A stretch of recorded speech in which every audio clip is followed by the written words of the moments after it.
I would like now to hand over to Fergus Ewing MSP, who is Minister for Energy, Enterprise and Tourism, as a leading figure in the skills debate.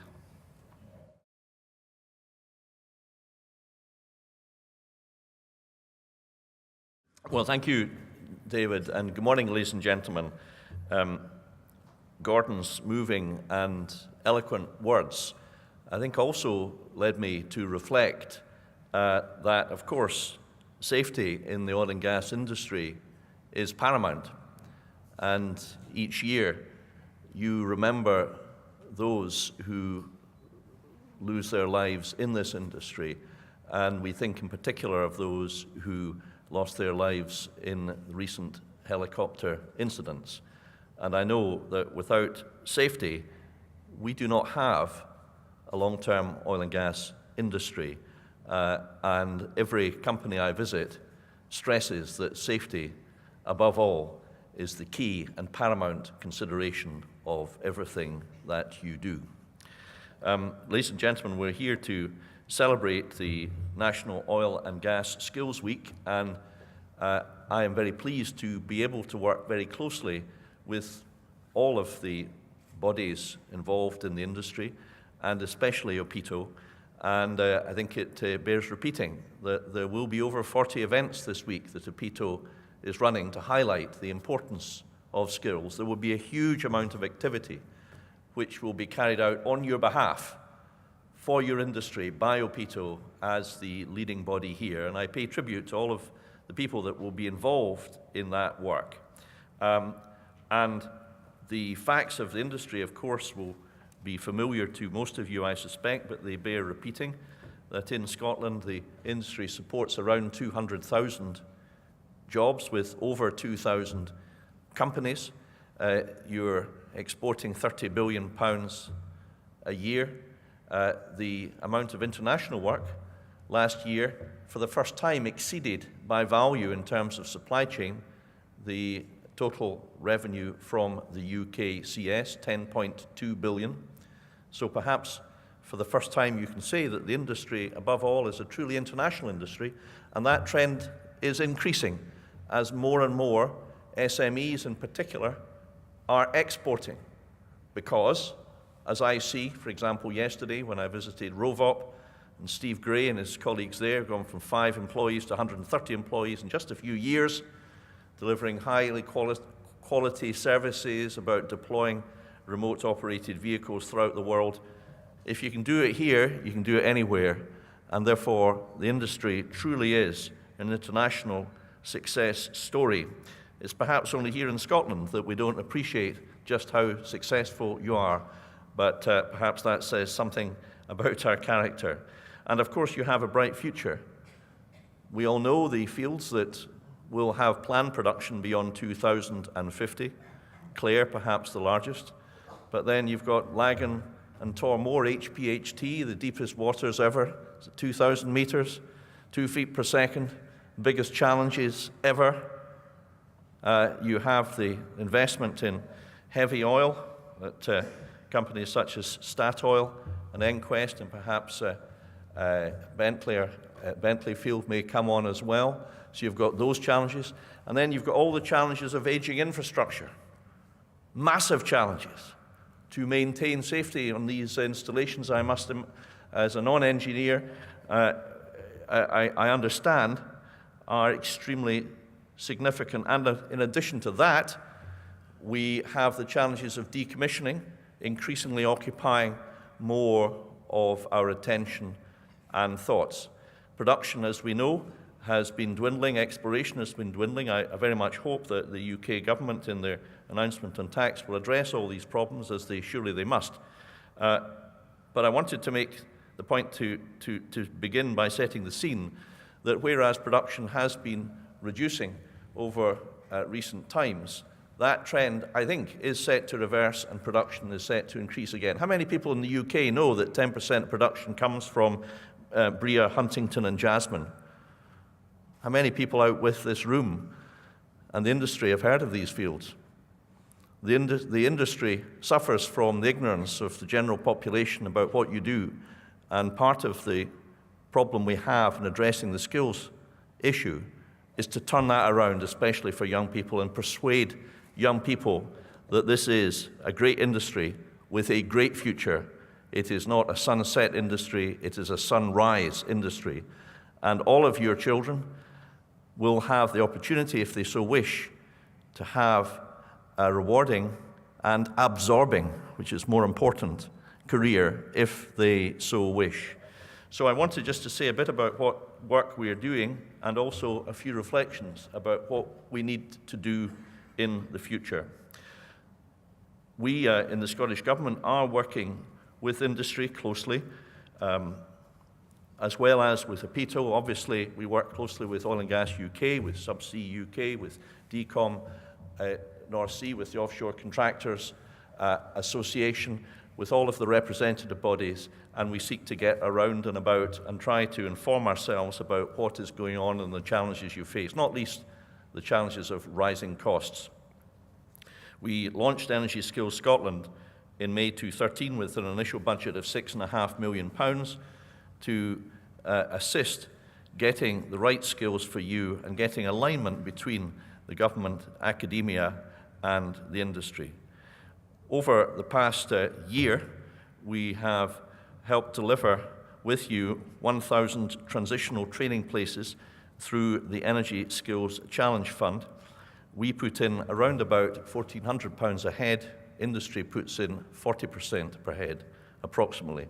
Transition means coming from other industries. The RAF, for example, is a fruitful source of employees, I know, to a great many of the companies that I've visited. But also people who work in engineering generally, who work in construction, who work in the automotive sector. This is a great source of potential employment for some of you. Also people who are unemployed and transition into the oil and gas industry. So 1,000 people have got training places. That's 1,000 human beings and their families coming into this industry.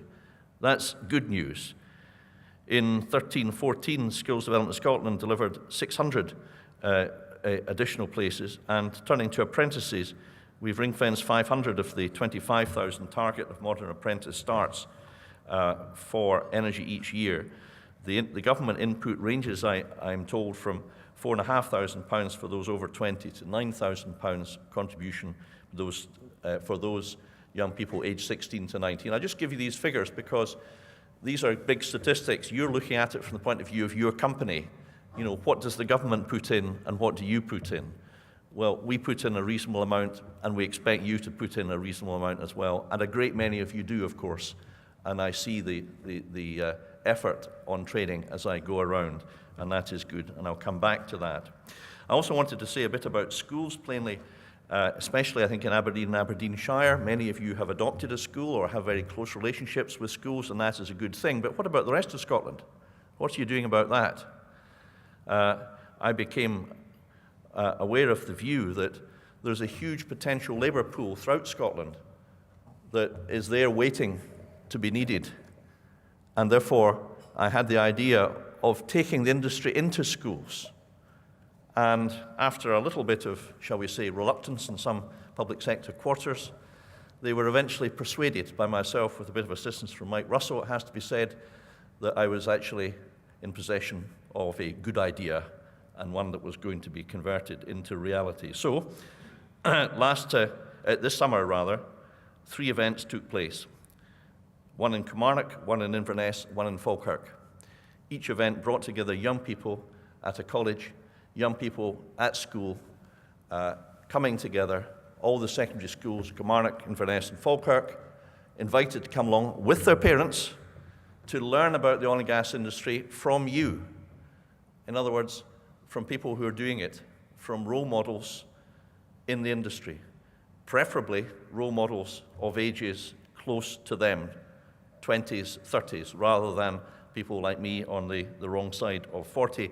And this worked because, why does this work? What do we need to do with young people? Well, it seems to me there's one very simple idea behind all this. For a young person to come into the industry, first of all, they have to be inspired. And my favorite quote on this theme is that from William Butler Yeats, the famous Irish poet, who said, education should not be about filling a bucket. It should be about lighting a fire. And for young people to want to do anything in life, they first need to be inspired. And who better to inspire them than you? And therefore, although the government will put funding into this, that's not the important thing. The important thing is the trigger, the inspiration, the matches to light that fire. And that is you.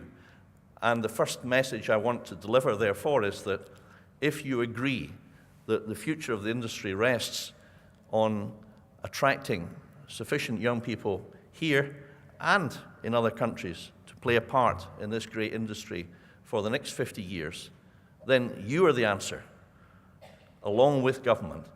And I'm therefore making a specific plea that in your company, if you're in a leadership position, you will ensure that the right communicators who are working as project managers, as seismic analysts, as production engineers, will take their ability to inspire directly to young people. That was the basic theme of the work which Sir Ian Wood did in his other report, the work he did on the behest of the Scottish Government on the Youth Commission, and my colleague Angela Constance is driving this forward. And in the final part of his report, he put it thus. He said, "The ambition is for more employers to move from being passive to active consumers of education, to move from being passive to active consumers of education, with both education and industry allocating more resource to work together to educate and to prepare young people for entry into the workforce." He said two things which remain with me listening to his exposition of the work that he did. And the first thing was that the countries in Northern Europe, perhaps the nearest parallels to ourselves in many ways, that have the most successful economies and do best in society, delivering wealth and fairness and good services and quality of life, the countries that do best are the countries that have the closest relationship between industry and schools. The countries where there's a smooth, easy, effective, robust system for industry going into schools so that it's easy for you to do and it works for them. And the second thing he said was quite moving, really. He said there's too many young people, 17 or 18, with nothing to do, who wake up in the morning thinking that society doesn't value them. It's quite a sobering thought.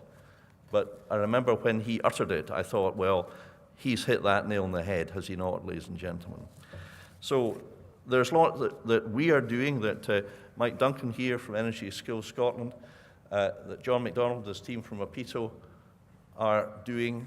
That indeed, of course, the excellent education in our colleges and universities. Now, I think, focusing in on specialities, investing in a few universities and colleges, not a scattergun approach which dilutes the quality.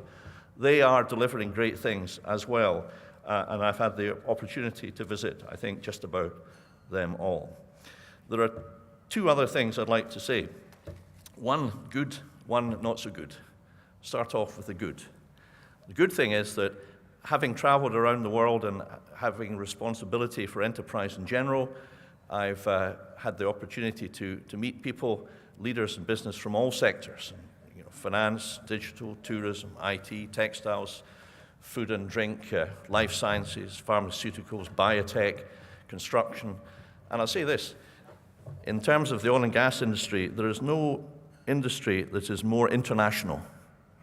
You are the most international industry in the world, and you don't think anything of it. Where people come from is totally irrelevant. There is no snobbery in the oil and gas industry. People are judged on outcomes, on what they do and how they perform. That is a good thing. So you're now wondering, what's the bad thing? Well, the bad thing is that, for some strange reason, the oil and gas industry seems to have neglected 50% of the population, namely the female half. That is the bad thing. I'm very pleased to see, actually, that today there's a higher sort of proportion of women here than in just about any other breakfast I've seen before. But we all know that this is an area where we must do better, we have to do better. We are, I think, starting to do better. And that begins again, I think, in schools. I was very pleased that working with people like Una Wengren, who's giving leadership in particular in Oil and Gas UK in this issue, that there is, at long last, a body set up called Axis, which is promoting the cause of bringing more of female half of the population into the oil and gas industry. And of course, I believe it's the case that only around about 10% or so of the jobs are actually offshore.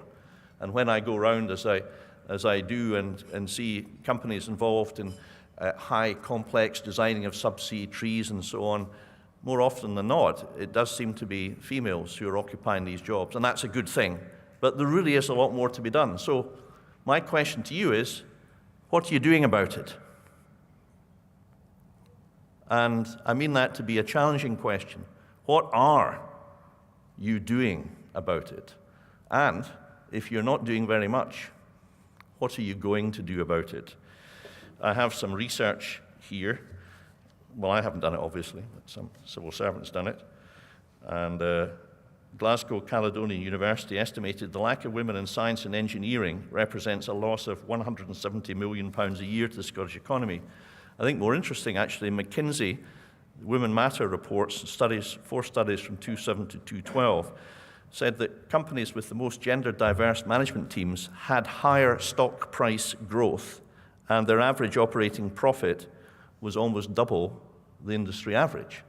So that's a very interesting conclusion, is it not? The companies that get this right do best financially and succeed, according to McKinsey, to a far greater degree. Ladies and gentlemen, I just want to finish with a very simple message. Over the next few years, it does seem to me that there are massive opportunities. There are great challenges now, of course, with regard to costs. But action, I believe, is being taken to reduce those costs as is right. And I hope and assume that that if there is pain to be suffered, the pain will be felt everywhere, including at the very top. And that leadership will therefore lead by example in terms of cost cutting and cost reduction. But what I wanted to say was this, that whilst the industry is perhaps the most successful in Scotland, and in this city I think we have in Aberdeen possibly the most entrepreneurial city in Europe, there are some things that it doesn't seem to me that its record has been that outstanding in, and skills is preeminently the one, I think, where most focus needs to be applied. And I think the key problem for the industry now is the pressure to reduce costs may lead you to abandon or reduce or pull back from commitments to investing in skills for tomorrow. And the need is to do the precise opposite. Investing for today is not enough unless you invest for tomorrow, and tomorrow I mean the next 5 years.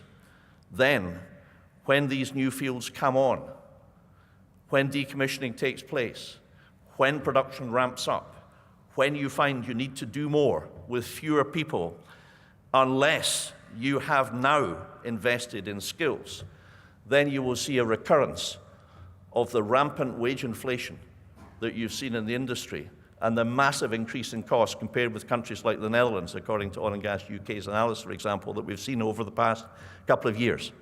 So please do not make the same mistake twice. Please think carefully, all of you, about your skills policy. And above all, ladies and gentlemen, please invest with us, with OPITO, in the young people of Scotland and indeed further afield. Thank you for listening to me.